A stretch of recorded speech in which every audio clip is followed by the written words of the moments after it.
জেলার অতিরিক্ত জেলা প্রশাসক সাহেব, সদর উপজেলা পরিষদের নির্বাহী কর্মকর্তা আর আমার প্রিয় উপকার করি ভাই বোনেরা, আসসালামু আলাইকুম। কেমন আছেন সবাই? আগের মতো তো আমার সঙ্গে আর দেখা হয় না, আপনাদের অনেক বেশি ব্যস্ত থাকি, বোঝেনি তো, সারা দেশের দায়িত্ব আমার। তারপরেও বুঝতে হবে যে এমন একটি মন্ত্রণালয় আমার, ঝড় বৃষ্টি, বন্যা, খরা, টর্নেডো, জলোচ্ছ্বাস, ভূমিকম্প, বজ্রপাত সবগুলো আমাকে দেখতে হয়। এটি একটি মানবিক মন্ত্রণালয়। মাননীয় প্রধানমন্ত্রীর প্রতি আমরা কৃতজ্ঞ লালমনিরহাটবাসী যে এরকম একটি মন্ত্রণালয়ের দায়িত্ব আমাকে দিয়েছে, যার কারণে বিশেষ করে পশ্চাৎপদ যারা সমাজের সবচেয়ে অবহেলিত তাদেরকে সহযোগিতার অনেক সুযোগ আছে আমার এই মন্ত্রণালয় থেকে। নির্বাচন প্রাককালে অনেক আলোচনা হয়েছে আপনাদের সঙ্গে আমার, যে কিভাবে লালমনিরহাটটাকে আমরা সমৃদ্ধশালী করব, কিভাবে লালমনিরহাটকে আলোকিত করব, কিভাবে কর্মসংস্থানটাকে আমরা বাড়িয়ে তুলব, এগুলো নিয়ে আমি কাজ করছি। এরপর কাজের অনেকগুলো সুখবরও রয়েছে ইতিমধ্যে। আমাদের তো খুব বেশি দিন সময় হয়নি, এখনো 2 মাস হয়নি কিন্তু সরকারের বয়সে। আমার মনে হয় আমার আঙ্গুলের দাগ কিন্তু এখনো আছে, ভোটের দাগ। এখানে আমাদের মেয়েরা আসছে, এরা শিক্ষার্থী, এদেরকে আমরা বাইসাইকেল দিচ্ছি। কেন দিচ্ছি? যাতে তাদের লেখাপড়া পথটাকে সুগম করা যায়, উৎসাহের সঙ্গে যেতে পারে। আর একটা বড় পরিকল্পনা আমি নিয়েছি, যে সমস্ত মেয়েরা চরে বসবাস করে, আমাদের 2 দিকে নদী, তিস্তা এবং ধরলা, তারা নিরাপত্তার কারণে হোক, অভাবের কারণে হোক, তারা ঠিকমতো লেখাপড়া করতে পারে না। তাদেরকে সাপোর্ট দেওয়ার জন্য আমি ওই চরের মেয়েদেরকে ব্যাপকভাবে সাইকেল প্রদান করব, যাতে তারা দলবদ্ধভাবে একসঙ্গে এসে লেখাপড়াটা করতে পারে। লেখাপড়ার কোনো বিকল্প নাই, মেয়েটা যদি নিজের পায়ে দাঁড়িয়ে যায় তাকে আর সহযোগিতা করতে হয় না। আমি একটু আগে একটি মেয়ের বাসায় গিয়েছিলাম, আরিফানা, ও প্রতিবন্ধী, হাত নাই, পা দিয়ে লেখাপড়া করে মাস্টার ডিগ্রি পরীক্ষা দিচ্ছে। এটা আমাদের জন্য কতটা প্রেরণা, কতটা উৎসাহের বিষয়। ওকে সব রকম সহযোগিতার আশ্বাস আমি দিয়েছি এবং আমরা চেষ্টা করবো সেজন্য একটা সরকারি চাকরি পায়। এই জিনিসগুলো মনে রাখতে হবে। এখানে কিছু মেধাবী ছেলেমেয়েদেরকে ডাকা হয়েছে, তাদেরকে আর্থিক অনুদান দেওয়া হবে যাতে তারা ঠিক মতো লেখাপড়া করতে। এখানে আপনার অনেক প্রতিবন্ধী লোক এসেছেন যারা চলাফেরা করতে পারে না স্বাভাবিকভাবে, তাদেরকে আমরা হুইল চেয়ার দিচ্ছি যাতে সে স্বাভাবিকভাবে চলাফেরা করতে পারে। এখানে অনেক দুরারোগ্য বেদিকা আক্রান্ত রোগীকে ডাকা হয়েছে, যাদের কিডনি নষ্ট হয়েছে, যাদের স্ট্রোক করেছে, যারা ডায়ালিসিসের পয়সা পায় না, তাদেরকেও আমরা 50,000 করে টাকা চেক দিব আজকে এখানে। তারপরে আমাদের এখানে গত কিছুদিন আগে শিলাবৃষ্টি হয়েছিল, বিশেষ করে আমার হারাটির এই অঞ্চলগুলো। শিলাবৃষ্টিতে অনেকের বাড়ির টিন সব পুড়ে হয়ে গেছে, আমি ছবিতে দেখেছি। তো আমাদের কাছে টিনের তেমন স্টক ছিল না মন্ত্রণালয়, আমরা নতুন করে টিন কেনার চেষ্টা করতেছি। আপাতত কিছু পরিবারকে আমরা ঢেউ টিন দিব এবং ওই ঢেউ টিনের সঙ্গে তাদের কিছু টাকা দিব আমরা। এই যে মানুষের অসহায়ের পাশে আমরা সবসময় দাঁড়াই। আর হলো যে আমার নিজের মন্ত্রণালয় থেকে কিছু লোককে আরো কিছু আর্থিক সহায়তা দান। এগুলোর পিছনে আমার মূল বক্তব্য যেটা, সেটা হচ্ছে যে আমরা যেন অসহায়ত্ব বোধ না করি। ওই লেখার কথা বললাম, সে যদি মনে করতো যে আমি লেখাপড়া করবো না, তাহলে তার ভিক্ষাবৃত্তি ছাড়া কোনো উপায় ছিল না। কিন্তু দেখেন কিরকম দুর্দান্ত সাহসটা, কি মনোবলটা। সে এই যে একটু পরে 1টার সময় এই যে শুরু হয়েছে, আমরা মাস্টার ডিগ্রি পরীক্ষা দিতে যাচ্ছি, পায়ে লিখে, সে লিখে আপনাদেরকে আমি একটা জিনিস দেখাই। আমার বউকে সে একটা চিঠি লিখলো ওখানে বসে বসে, তার হাতের লেখা দেখেন কত সুন্দর, পায়ে লিখছে, হাতের লেখা ভুল করছি, পায়ে লিখে দিল। এই যে উদ্যমটাই সবচেয়ে মনোবল মানুষের সবচেয়ে বেশি, এটা মনে রাখবে। আর আমরা শীঘ্রই কিছু কাজ শুরু করব, সেটি হল আলোকিত লালমনিরহাটের সামাজিক অপরাধ নিয়ন্ত্রণের জন্য। মাদকাসক্ত হয়েছে অনেক যুব সমাজ আমার, ক্যাসিনো জুয়া খেলে মোবাইলের মধ্যে, যৌতুক ছাড়া বিয়ে করে না, আর বাবা মারা অল্প বয়সে আমার বোনদের মেয়েদের বিয়ে দিয়ে দিচ্ছে। কোনো অবস্থাতেই বয়স উপযুক্ত না হওয়ার আগে কোনো বিয়ে আর এই জেলায় অনুষ্ঠিত হবে না।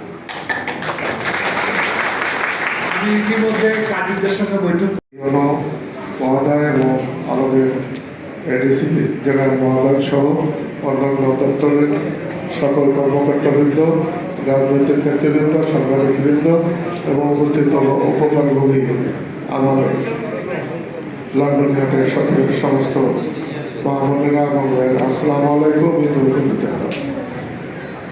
আপনারা গত 12ই ফেব্রুয়ারি লালমনিরহাটের জেলার মানুষ আমাদের পার্টির চেয়ারম্যান বর্তমান প্রধানমন্ত্রী তারেক রহমানের ভালোবাসা এবং তার আহ্বানে আমাদের এই অঞ্চলের মহামাটির সরকার অধ্যক্ষ আসাদুল হামিদ দুলু ভাইকে ধানের পর্যায়ে ভোট দিয়ে আপনারা যে দায়িত্বে তাকে দিয়েছেন, এই দায়িত্ব থেকে দুলু ভাই বলেছেন যে লালমনিরহাটের উন্নয়নের জন্য, লালমনিরহাটের অসহায় মানুষের সেবা করার জন্য কারণ স্বেচ্ছাধীন কমিটি রোগের রোগীদের চিকিৎসার জন্য অর্থ প্রদান অনুষ্ঠানে প্রধান অতিথি হিসেবে উপস্থিত রয়েছেন মাননীয় মন্ত্রী, দুর্যোগ ব্যবস্থাপনা ও ত্রাণ মন্ত্রণালয়, গণপ্রজাতন্ত্রী বাংলাদেশ সরকারের জনাব আসাদুল হাবিব এমপি স্যার। উপস্থিত রয়েছেন অতিরিক্ত জেলা প্রশাসক সার্বিক স্যার, জেলা পরিষদের প্রশাসক মহোদয়, উপপরিচালক জেলা সমাজসেবা কার্যালয় মহোদয়, জেলা পর্যায়ের কর্মকর্তাবৃন্দ, উপজেলা পর্যায়ের কর্মকর্তাবৃন্দ, রাজনৈতিক ব্যক্তিবর্গ, সাংবাদিক বৃন্দ ও যাদের জন্য আজকের এই আয়োজন, সম্মানিত ভোটারবৃন্দ, আসসালামু আলাইকুম। সকলের অবগতির জন্য জানানো হচ্ছে যে আজকে আমরা ঢেউটি ও অর্থ বিতরণ করব 86 জন উপকারভোগীর মাঝে, হুইল চেয়ার বিতরণ করব 48 জন প্রতিবন্ধীদের মাঝে, বাইসাইকেল বিতরণ করা হবে 24 জন ছাত্রীদের মধ্যে, মাননীয় মন্ত্রী স্যারের স্বেচ্ছাধীন তহবিল থেকে 5 জনকে চেক প্রদান করা হবে, জেলা প্রশাসন কর্তৃক গরিব মেধাবী ছাত্রছাত্রীদের মাঝে আর্থিক অনুদানের চেক প্রদান করা হবে 5 জনকে, দুরারোগ্য ব্যাধিতে আক্রান্ত রোগীদের চেক বিতরণ করা হবে 5 জনকে, মৎস্য চাষিদের মধ্যে বিভিন্ন উপকরণ বিতরণ করা হবে 8 জনকে। এবং আপনাদের সকলের অবগতির জন্য জানাচ্ছি যে আমাদের লালমনিরহাট সদর উপজেলায় 2য় পর্যায়ে ফ্যামিলি কার্ডের কার্যক্রম চলমান এবং গতকালকে শেষ হয়ে গেছে খানাজুরি কুলাগানের 1 নম্বর ওয়ার্ডে। আমরা পরবর্তীতে যখন এই ফ্যামিলি কার্ডটি উদ্বোধন হবে 2য় পর্যায়ে, আমাদের জেলা প্রশাসন থেকে সেটি উদ্বোধিত হবে। এই পর্যায়ে বক্তব্য প্রদানের জন্য প্রথমে বিনীত অনুরোধ করছি উপপরিচালক মহোদয়, জেলা প্রশাসনের কার্যালয়, জেলা সমাজসেবা কার্যালয়।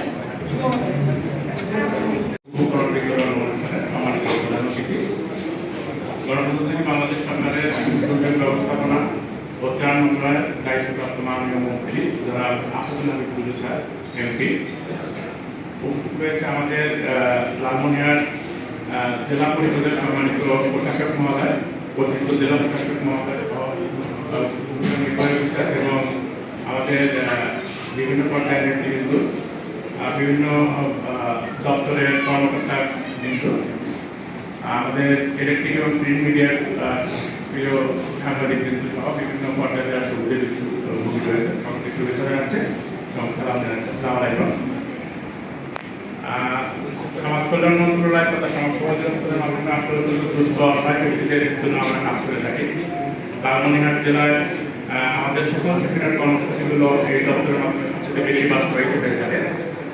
আমাদের এই জেলাতে প্রায় 13টি ইউনিটের মাধ্যমে আমরা এই কর্মসূচিগুলো বাস্তবায়ন করে যাচ্ছি। আমরা যদি বলি যে এই সুবিধাভোগীদের মধ্যে বিভিন্ন সময় বিভিন্ন ধরনের আমাদের সোশ্যাল সেক্টরের কর্মসূচি বাস্তবায়িত হচ্ছে। আমি কয়েকটি কথা যদি বলি, তার মধ্যে আমাদের বয়স্ক ভাতা, বিধবা ভাতা, প্রতিবন্ধী ভাতা, এই ধরনের সোশ্যাল সেক্টরের কর্মসূচি রয়েছে 11টি। এই 11টি কর্মসূচিতে প্রায় 8,96,637 সুবিধাগুলোকে আমরা জীবিত সাধকদের নিয়মিত সুবিধা প্রদান করে যাচ্ছি। আর আজকের কি কর্মসূচি থেকে cancer, kidney, liver cirrhosis, paralyse, জন্মগত এই ধরনের 6টি রোগে আক্রান্ত রোগীদের আর্থিক সহায়তা চেক বিতরণ। আমরা তৃতীয় কিস্তিতে যে বরাদ্দ পেয়েছিলাম সেখানে আমরা 97 জন সুবিধাভোগী জেলা কমিটি কর্তৃক অনুমোদিত হয়েছে। তাদেরকে আমরা ইএফটির মাধ্যমে টাকা বিতরণ করেছি, কিন্তু আমরা কয়েকজনের আবেদনটা আমরা একটু পরবর্তীতে পেয়েছি, জেলা কমিটির অনুমোদন ছিল, যার জন্য তাদেরকে আমরা চেকের মাধ্যমে এবং সারের মাধ্যমে আমরা আজকে বিতরণ করি। আর একটু আগে আমরা যে বিষয়টি জানলেন ফ্যামিলি কার্ড সংক্রান্ত, সারের পদের অনুমোদন থাকলে আমি স্যার একটু ফ্যামিলি কার্ড সংক্রান্ত আলোচনা করতে চাই, যদি আজকের আলোচনা হয় না। আর ফ্যামিলি কার্ড হচ্ছে বাংলাদেশ সরকারের বর্তমান প্রধানমন্ত্রী আমাদের তার যে স্বপ্ন এবং তার যে অঙ্গীকার ছিল, নির্বাচনী প্রতিশ্রুতি ছিল যে প্রতিটি পরিবারে ফ্যামিলি কার্ড দেওয়া হবে, সেই ফ্যামিলি কার্ডের অংশ হিসেবে তার অঙ্গীকার বাস্তবায়নের অংশ হিসেবে আমরা সমাজ কল্যাণ মন্ত্রণালয়ের মাধ্যমে সমাজ কল্যাণ দপ্তরে এই কর্মসূচি বাস্তবায়ন করে যাচ্ছে। ইতিমধ্যে আমরা একটা পাইলটিং প্রকল্প বাস্তবায়ন করেছি, যেখানে 13টি জেলার 14টি উপজেলায় 14টি ইউনিটে এই কর্মসূচিটি বাস্তবায়িত হয়েছে। প্রায় 37,000 সুবিধাভোগী ইতিমধ্যে ইনক্লুড হয়েছে। এখন আমাদের দ্বিতীয় পর্যায়ে পাইলটিং চলছে, সেখানে আমাদের 23টি ইউনিট, অর্থাৎ 22টি ইউনিটের 23টি জেলার 23টি উপজেলার 23টি ইউনিয়নের 23টি ওয়ার্ডে এই কর্মসূচিটি বাস্তবায়িত হচ্ছে। এই কর্মসূচিটির অংশ হিসেবে আমরা প্রথম 22 তারিখে একটা বিকালবেলা প্রচার প্রচারণা করেছি, যেখানে সংশ্লিষ্ট কুলাঘাট ইউনিয়ন, আমাদের লালমনিরহাট সদর উপজেলার কুলাঘাট ইউনিয়নের 1 নম্বর ওয়ার্ডটি আমাদের নির্বাচিত ছিল। সেখানে আমরা 22 তারিখে বিকালবেলা মাইকিং করেছি এবং তারপর 23, 24, 25 3 দিনে আমরা প্রায় 52 জন ডাটা সংগ্রহকারীকে দিয়ে আমরা ডাটা সংগ্রহ করেছি এবং প্রায় 28 জন তথ্য ডাটা এন্ট্রি অপারেটরকে আমরা ইতিমধ্যে ডাটা এন্ট্রি সম্পন্ন করেছি। আমাদের গতকাল সন্ধ্যার মধ্যে আমাদের কাজটি মোটামুটি সম্পন্ন হয়েছে। সেখানে আমাদের কুলাঘাট ইউনিয়নের 1 নম্বর ওয়ার্ডে 1117 জন সুবিধাভোগীকে আমরা জরিপ করেছি এবং তাদের ডাটা এন্ট্রি করা হয়েছে 1085 জনকে, এবং এটা পিএমপিএস স্কোরের মাধ্যমে নির্ধারিত হবে। আপনারা জানেন যে আমাদের এই কর্মসূচিটি শুধু ডাটা সংগ্রহ এবং ডাটা এন্ট্রির কাজটি আমরা করে থাকি। পরবর্তীতে এইটিকে যখন আমরা সফটওয়্যারে ইনক্লুড করি তখন সফটওয়্যারের পিএমপিএস স্কোর নির্ধারণের মাধ্যমে সুবিধাভোগী স্বয়ংক্রিয়ভাবে নির্বাচিত হবে। ঠিক